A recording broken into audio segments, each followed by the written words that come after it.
لہذا جس طرح کعبہ ہدایت کرتا ہے اسی طریقے سے زمانہ پردے میں رہ کر ہدایت کرتا ہے. جس طریقے سے کعبہ ایک مقام پر رہ کر ہدایت کرتا ہے اسی طریقے سے ہمارے مولا ایک مقام پر رہ کر ہدایت کرتے ہیں. لہذا ان اول بیت وضع للناس للذی ببکۃ مبارکا وہدی للعالمین. ہم نے مکہ کی جو مکہ کی سرزمین ہے وہاں پر ایک گھر بنایا روئے زمین پر کہ جو مبارک ہے اور ہدایت ہے عالمین کی.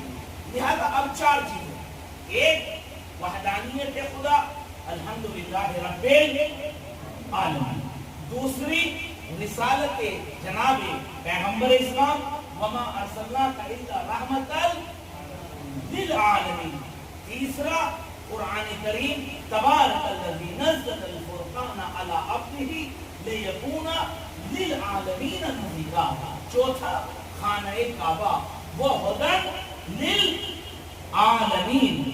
چار چیزیں پھر نوٹ کیجیے اپنے اذہان عالیہ میں، چار چیزیں، ایک توحید خدا، ایک رسالت انبیاء، تیسرے بیت اللہ، چوتھے کتاب اللہ. اب ہمیں اگر آل عمران سمجھنا ہو کہ آل عمران کون ہے جو عالمین کے لیے ہدایت ہے، وہ آل عمران کون ہے کہ جن کا انتخاب خداوند عالم نے عالمین پر کیا، تو بس آل عمران وہی ہوگا کہ جس کا ان چاروں سے رابطہ ہوگا. ایسے نہیں سنیے، دیکھیے آپ میرا ساتھ دیجیے، آل عمران وہی ہوگا، عمران کی آل وہی ہوگی کہ جن کا ان چاروں سے رابطہ ہے.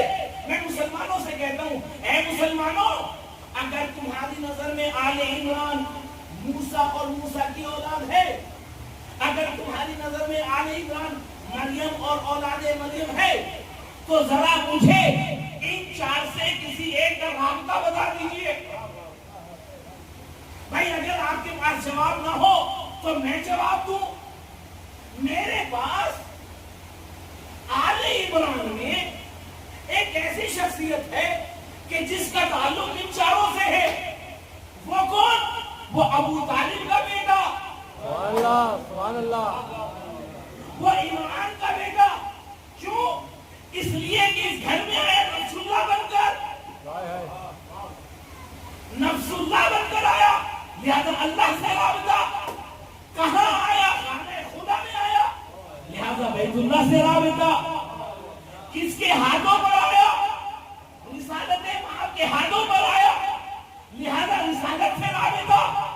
اور کیا پڑھتا ہوا آیا؟ قرآن کتاب خدا پڑھتا ہوا آیا، لہذا کتاب خدا سے رابطہ. اب تمہارے پاس ہو کہ نہ ہو، مگر میرے پاس ایک ایسی شخصیت ہے کہ جس کو علی ابن ابی طالب کہتے ہیں. وہ نفس اللہ بن کر آیا، بیٹے خدا میں آیا، رسالت مآب کے ہاتھوں پر آیا، کتاب خدا پڑھتا ہوا آیا.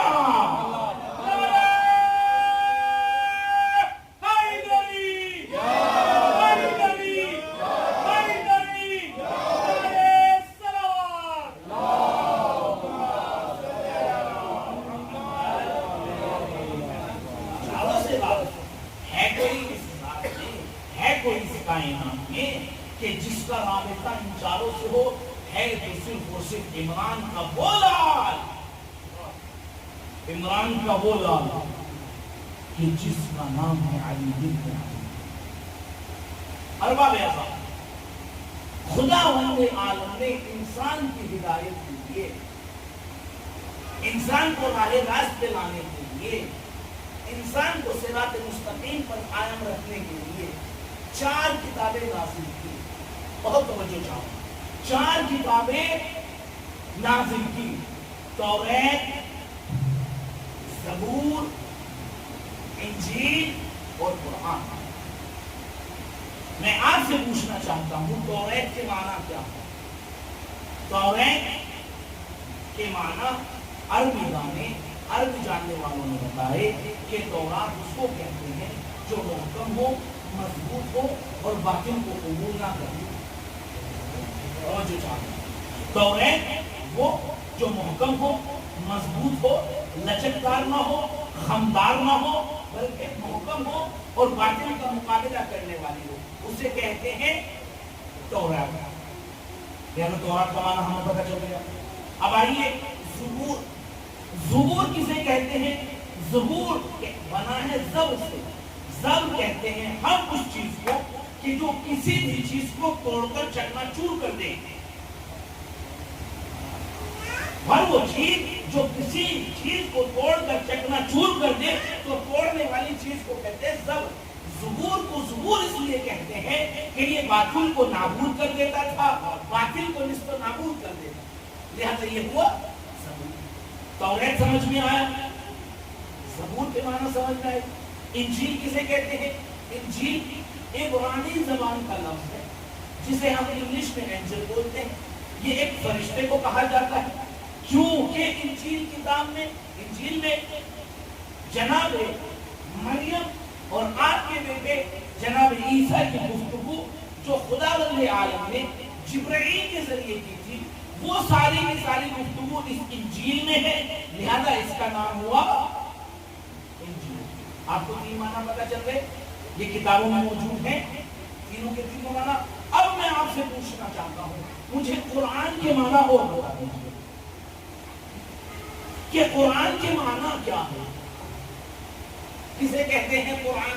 قرآن کا معنی کیا ہے؟ آپ کہیں گے مولانا قرآن اس کتاب کو کہتے ہیں کہ جو دو جلدوں کے درمیان میں ہے، جلد اول ہے، جلد ثانی ہے، اور اس کے درمیان اللہ کی آیات سورت کی صورت میں موجود ہے کہ یہ معنی ہے، یہ تو قرآن کا مصداق ہے، یہ تو قرآن کا مصداق ہے۔ معنی کیا ہے؟ معنی تو قرآن کے معنی جب ہم عربی کلاس میں پوچھتے ہیں کہ قرآن کے معنی کیا ہے تو انہوں نے بتایا قرآن کے معنی ہے پڑھا ہوا۔ دیکھیں توجہ چاہ رہا ہوں، اگر آپ کا ساتھ نہ ہوا تو شاید کہ میں بات نہیں پہنچا پاؤں گا۔ قرآن کے معنی ہے پڑھا ہوا، یعنی جو آلریڈی پہلے سے پڑھا جا چکا ہو اس کو کہتے ہیں قرآن۔ اب مجھے قرآن میں یا آیتوں میں یا حدیثوں میں یا روایات میں یا اسلامی کتب میں کوئی ایک بتا دیجئے کہ کس نے وہ قرآن پڑھا، کس نے وہ قرآن پڑھا۔ مگر میں آپ کو تاریخی کتابوں سے ایک واقعہ ایسا ضرور دکھاؤں گا کہ آپ تصدیق کریں گے کہ قرآن کس نے پڑھا۔ اللہ اکبر۔ شعب ابی طالب سے جس وقت پیغمبر اسلام کی بارات نکلی ہے، کہاں پر؟ خدیجہ بنت خویلد کے دروازے کے لیے، خدیجہ بنت خویلد کے لیے دروازے کے لیے بارات نکلی، کہاں سے؟ شعب ابی طالب سے۔ دولہا کون ہے؟ رسالت مآب۔ دولہا کون ہے؟ پیغمبر اسلام۔ شاہ کون ہے؟ پیغمبر اسلام۔ یہ بارات چلی تو رسول اللہ نے ایک آواز دی، یا اماں، اے میرے چچا کہاں ہیں؟ اے میرے چچا کہاں ہیں؟ اے میرے چچا کہاں ہیں؟ جناب ابو طالب آئے، جناب عمران آئے، جناب عمران آگے ہیں، بارات پیچھے ہے، جناب عمران آگے ہیں، بارات پیچھے ہے۔ اب جیسے ہی نکاح پڑھنا شروع ہوا، جناب ابو طالب نے، ابھی قرآن نازل نہیں ہوا، ابھی فرشتہ نہیں آیا، ابھی ملک نہیں آیا، ابھی وحی نہیں آئی، ابھی قرآن نازل نہیں ہوا، ابھی سورتیں نازل نہیں ہوئی، ابھی اتصال نہیں ہوا، ابھی وحی نازل نہیں ہوئی، ابھی سید الملائکہ نہیں آیا، ابھی قرآن کا مفہوم نہیں ہے، ابھی قرآن کا تصور نہیں ہے۔ لیکن جیسے ہی جناب ابو طالب نے پیغمبر اسلام کا نکاح پڑھنا شروع کیا تو خدا کی قسم وہ چیز پڑھی کہ خداوند عالم کو وہ چیز اتنی پسند آئی کہ اسی کے ذریعے قرآن کی ابتدا کر دی۔ پیغمبر اسلام نے خطبے کا آغاز کیا، الحمدللہ رب العالمین۔ جناب ابو طالب نے جہنے بغیر پیغمبر اسلام کا نکاح پڑھنا شروع کیا تو کہا الحمدللہ رب العالمین۔ ابھی آیت نازل نہیں ہوئی تھی، ابھی قرآن نازل نہیں ہوا تھا، ابھی سید الملائکہ نہیں آئے تھے، ابھی وحی نازل نہیں ہوئی تھی۔ تو یا ابو طالب، اے عمران، اے جناب ابو طالب، آپ نے کیسے یہ آیتیں پڑھ لی، یہ قرآن پڑھ لی؟ کہا میں نہیں بتاؤں گا، میرا بیٹا بتائے گا، علی بتائے گا۔ اے علی ابن ابی طالب، آپ بتا دیجئے کہ یہ جناب ابو طالب نے قرآن کیسے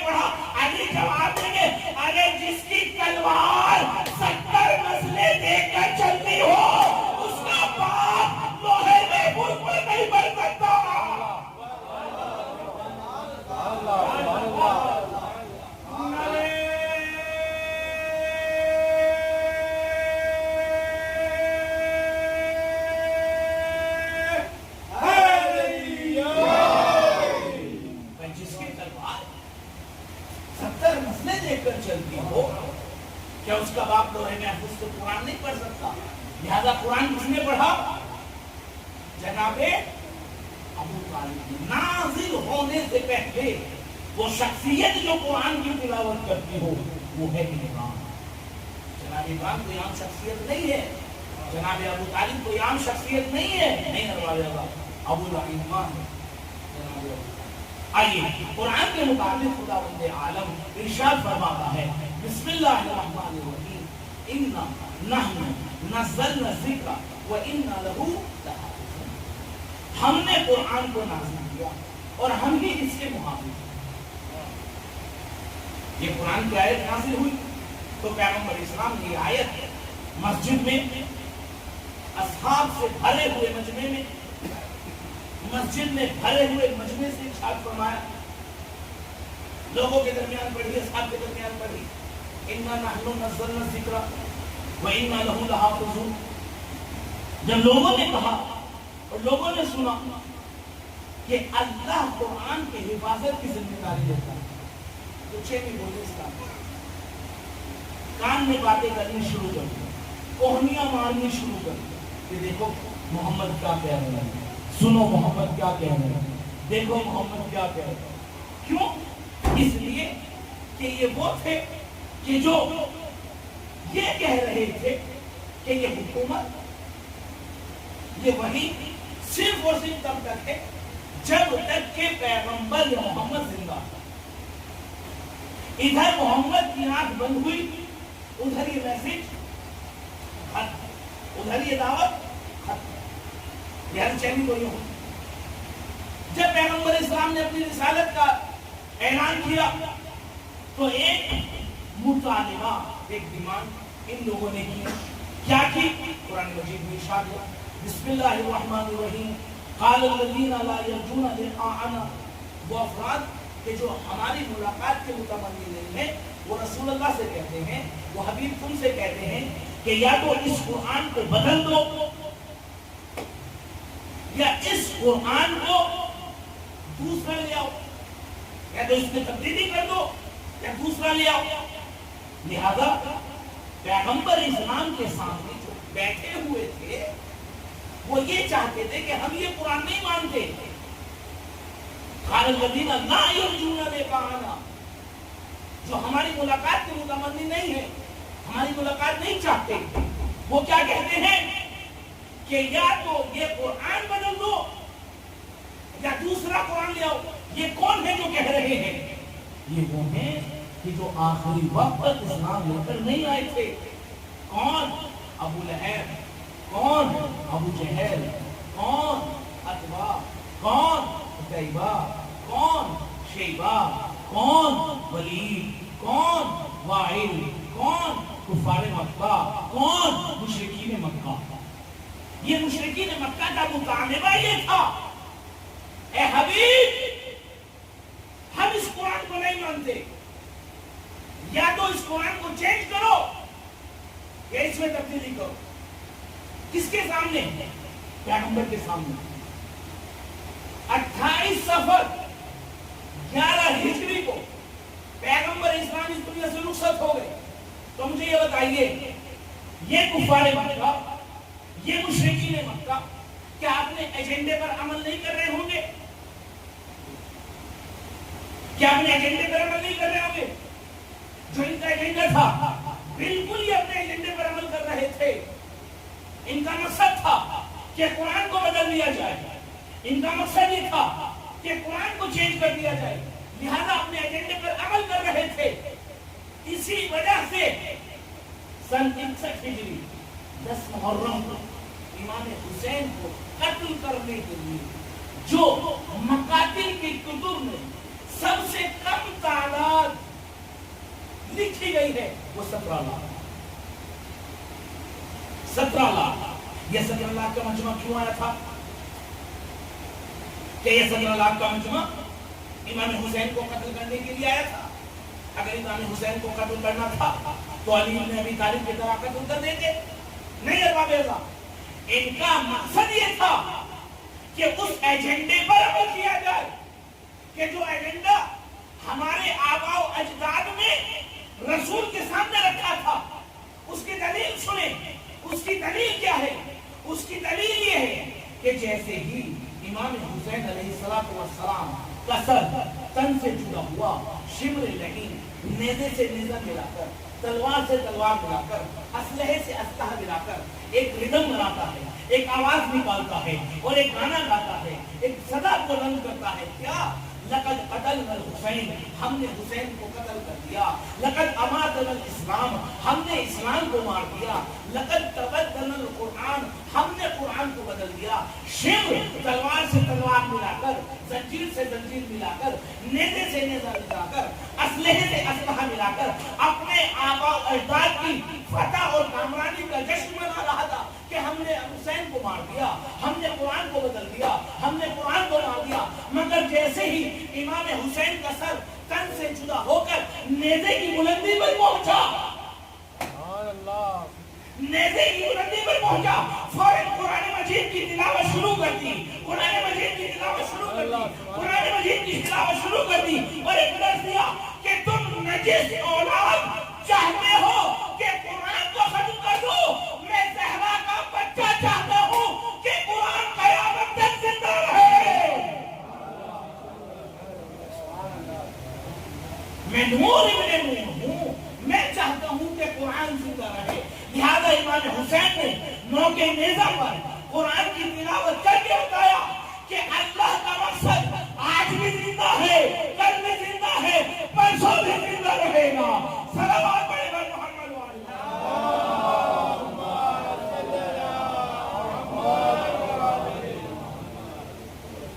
امام حسین نے اپنی جان دے کر شہادت دے کر بتایا.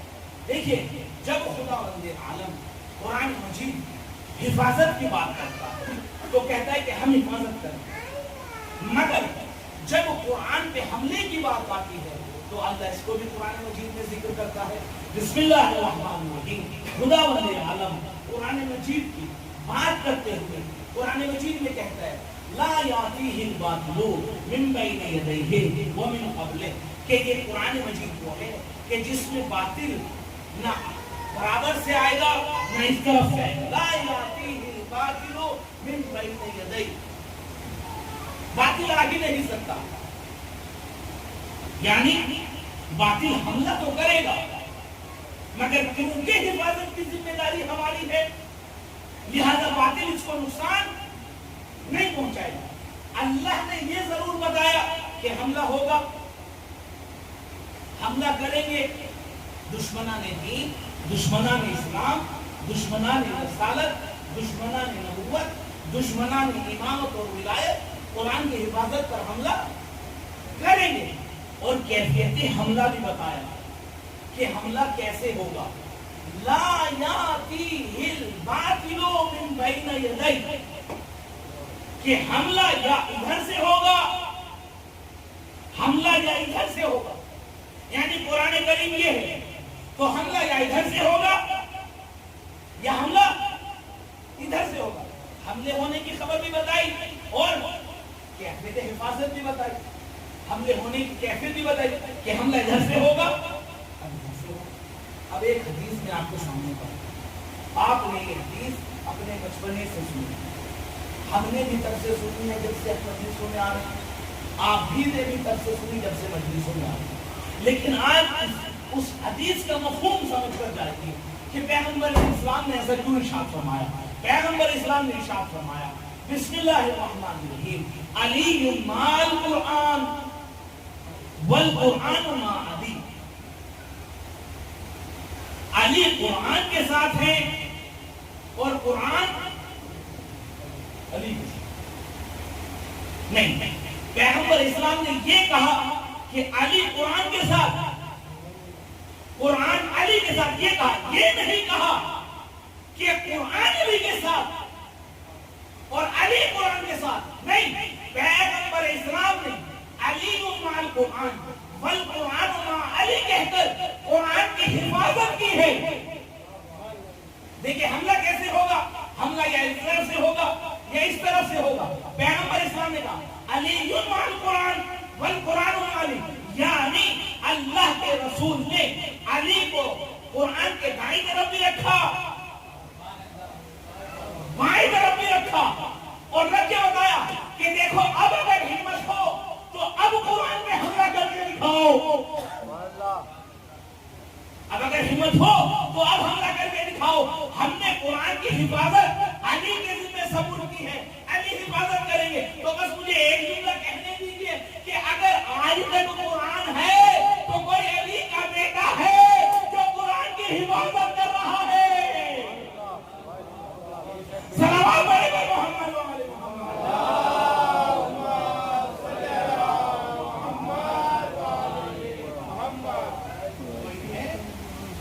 جو قرآن کی حفاظت کر رہا ہے۔ بس کون ہے وہ جو قرآن کی حفاظت کر رہا ہے؟ یہ امام حسین کا کربلا میں آنا یہ حفاظت۔ کون ہے امام حسین؟ شخصیت امام حسین کو سمجھیں۔ اگر امام حسین کی شخصیت ہمارے سامنے آتی تو دنیا اور آخرت ہمیں کوئی چیز نقصان نہیں دے سکتی۔ اس لیے ہمارے لیے ضروری ہے کہ ہم امام حسین کو سمجھیں۔ معصوم ارشاد فرماتے ہیں کلنا سفینۃ کہ ہم سب کے سب سفینہ نجات، ہم سب کے سب سفینہ نجات ہیں، ولیکن حسین، لیکن حسین کا سفینہ زیادہ تیز چلنے والا، زیادہ نجات دینے والا، یہ معصوم کا فرمان۔ اور باب اعظم امام حسین علیہ السلام کے ہم میں آنا، ان کی مجالس میں شرکت کرنا، ان کے مسائل پر آنسو بہانا، یہ اجر رسالت ہے۔ یہ وہ اجر رسالت ہے کہ جو پیغمبر اسلام کو سوال کیا تھا،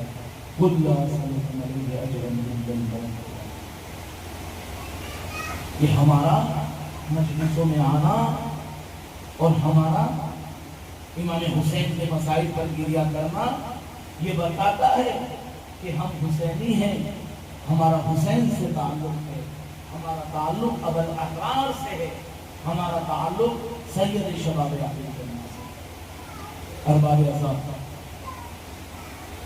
کتب بیان کرتی ہیں کہ بنجدن پاک کا گزر کہیں سے ہو رہا تھا، جب ان کا گزر کسی قبرستان سے ہوا تو امام جناب پیغمبر اسلام نے، دیکھیں امام حسین کی عظمت کیا ہے، جناب پیغمبر اسلام نے ایک قبر کو دیکھا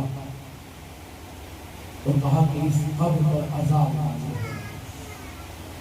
پوچھا گیا کہ اس کی قبر ہے، بتایا گیا کہ یہ فلاں ابن فلاں کی قبر ہے۔ پیغمبر اسلام نے پوچھا کہ اس کا کوئی نقصان حال ہے، اس کا کوئی وارث ہے؟ کہا ایک ضعیف ماں کہ جو اس قبر کی وارث ہے، اس ماں کو بلایا گیا۔ ضعیف ماں نے جب ضعیف ماں تشریف لائی تو ایک مرتبہ پیغمبر اسلام نے ضعیف ماں سے پوچھا کہ اے ماں، اے آنے والی خاتون، یہ بتا کہ یہ کس کی قبر ہے؟ آنے والی خاتون کہتی ہے کہ یہ میرے جوان بچے کو۔ پیغمبر اسلام نے پوچھا کیا تو اس سے ناراض ہے اس لیے کہ اس کی قبر پہ عذاب نازل ہو رہا ہے؟ آنے والی خاتون نے کہا، ضعیفہ نے کہا، یا رسول اللہ، اس نے مجھ پر بہت ظلم کیا ہے، مجھ کو بہت اذیت دی ہے، مجھ کو بہت پریشان کیا ہے، میں اس سے ناراض ہوں۔ کہا اللہ نے تیری ناراضگی کی وجہ سے اس پر عذاب نازل کیا ہے۔ رسول اللہ کہتے ہیں کہ اس کو بخش دے، اس کو معاف کر دے۔ ضعیفہ کہتی ہے، یا رسول اللہ، آپ سید الانبیاء ہیں، آپ سید الرسول ہیں، مگر یا رسول اللہ اس نے مجھے اتنی اذیتیں دی ہیں کہ میں ان اذیتوں کے مقابلے میں اس کو معاف نہیں کرتا۔ اللہ اکبر۔ رسول اللہ نے گزارش کی اگر اس نے مانا۔ اس کے بعد امیر المومنین علی بن ابی طالب نے کہا، سید الوسیین تجھ سے کہتے ہیں، امیر المومنین تجھ سے کہتے ہیں، اے ضعیفہ تو اپنے بچے کو معاف کر دے۔ پھر ضعیفہ کا وہی جواب کہ اس نے مجھے بہت ستایا ہے، اس نے مجھے بہت مصیبتیں دی ہیں، اس نے مجھے بہت پریشان کیا ہے، آپ میرے امام ہیں، آپ میرے ولی ہیں، آپ میرے سرپرست ہیں، مگر میں اس کو معاف نہیں کروں گی۔ اب اس جناب فاطمہ آگے بڑھی، وہی کہا کہ اس کو معاف کر دے، کہا میں اسے معاف نہیں کروں گی۔ جناب امام حسن آگے بڑھے، کہا میں معاف نہیں کروں گی۔ ارباب اعضاء اب مقاتل اور روایتیں بیان کرتی ہیں کہ ننھے ننھے قدموں سے امام حسین نے جیسے ہی اپنے قدم آگے بڑھائے تاکہ ضعیفہ سے گزارش کر سکیں اے ضعیفہ تو اپنے بچے کو معاف کر دے۔ ایک مرتبہ ضعیفہ اپنے گھٹنوں پر بیٹھی اور گھٹنوں پر بیٹھ کر دونوں ہاتھوں کو بلند کر کے کہا کہ اے سرکار سید الشہداء آپ لب نہ ہلائیے گا، اس لیے کہ مجھے معلوم ہے اگر آپ کے لب ہل گئے تو خدائی جوش میں آ جائے گی۔ اللہ اکبر، میں نے آپ کی خاطر اپنے بیٹے کو معاف فرمایا۔ ارباب اللہ، ارے جس کی شرابت کو دیکھ کر، جس کی مظلومی کو دیکھ کر ارے دنیا والے نے اقدام کیا ہو، ارے وہ امام حسین کربلا کے میدان میں اپنے بچوں کے ساتھ 3 دن کا بھوکا اور پیاسا۔ ارباب اعظم شاہ محرم الحرام ہے، خدا آپ کے غصے کو قبول فرمائے۔ دیکھیے 2 محرم الحرام اور کربلا میں آیا، کیوں آیا؟ تاکہ امام حسین کا راستہ روکے۔ خدا آپ کے غصے کو قبول کرے۔ یہ آپ کے آنسو ذخیرہ قبر اور ذخیرہ آخرت میں، ذخیرہ قیامت ہے آپ کے آنسو۔ 2 محرم کو یہ حر کے الفاظ ہیں۔ حر کہتا ہے کہ جب میں کربلا کے لیے نکلا، کیوں؟ تاکہ فرزند نبی کا راستہ روکوں۔ جب میں چلا تو میں نے ہاتف غیبی کی، کسی ہاتف کی، کسی آواز دینے والے کی آواز نہ سنی، جو کہہ رہا تھا اے حر جنت مبارک ہو، اے حر جنت مبارک ہو، تم جنت کی طرف جا رہے ہو۔ میں نے آواز کو سنا اور ایک مرتبہ سوچا کہ میں تو فرزند نبی کا راستہ روکنے جا رہا ہوں، میں تو دلبند بطول کا راستہ روکنے جا رہا ہوں، یہ جنت کا راستہ کیسے ہو سکتا ہے؟ لہذا میں نے بہت کوشش کی کہ میں سمجھ سکوں کہ یہ آواز کس کی ہے، مگر سمجھ میں نہ آئی کہ یہ آواز کس کی ہے۔ اب 2 محرم کو حر کربلا کے میدان میں آیا، امام حسین کا راستہ روکا۔ امام حسین چاہتے ہیں کہ آگے بڑھے، نجات فرش پر حر نے ہاتھ مارا۔ ایک مرتبہ امام حسین نے کہا اے حر تیری ماں تیرے غم میں بیٹھے۔ جیسے ہی حر نے اس کلمے کو سنا، ایک مرتبہ ہاتھوں کو جوڑ کر کہا مولا اگر آپ کی ماں فاطمہ نہ ہوتی تو میں بھی گستاخی کرتا، مگر آپ کی ماں کائنات کی سردار ہے، جنت کی سردار ہے آپ کی ماں، میں یہ گستاخی نہیں کر سکتا۔ ارباب اعضاء جب 2 محرم کو حر کا لشکر کربلا میں آیا ہے تو تمازت آفتاب اتنی زیادہ ہے، گرمی اتنی زیادہ ہے کہ حر کا لشکر پیاسا ہے۔ حر اور اصحاب حر کے زمانے باہر نکلی ہوئی ہے، جو حر کے گھوڑے ہیں ان کی زمانے باہر نکلی ہوئی ہے۔ جب ایک مرتبہ ساقی کوثر کے بیٹے نے سال کو دیکھا، عباس سے کہا اے عباس حر کو اور حر کے لشکر کو پانی پلایا۔ اللہ اکبر، جناب عباس بنفس نفیس آگے بڑھے، حر کے لشکر کو پانی پلا رہے ہیں۔ مقاتل نے لکھا کہ حر کا ایک گھڑ سوار ایسا بھی تھا کہ اس میں اٹھنے تک کی ہمت نہ تھی، ہاتھوں کے اٹھانے کی ہمت نہ تھی۔ امام حسین آگے بڑھے، مشق کا منہ کھولا، اس کے منہ پر پانی ڈالا اور کہا کہ اے پیاسے ارے تو پانی پی لے۔ مجھے 10 محرم کا منظر یاد آیا، اے امام حسین آپ اصحاب حر کو پانی پلا رہے ہیں، ارے 10 محرم کو علی اصغر کی حالت ایسی ہوگی مگر کوئی پانی نہ دے گا۔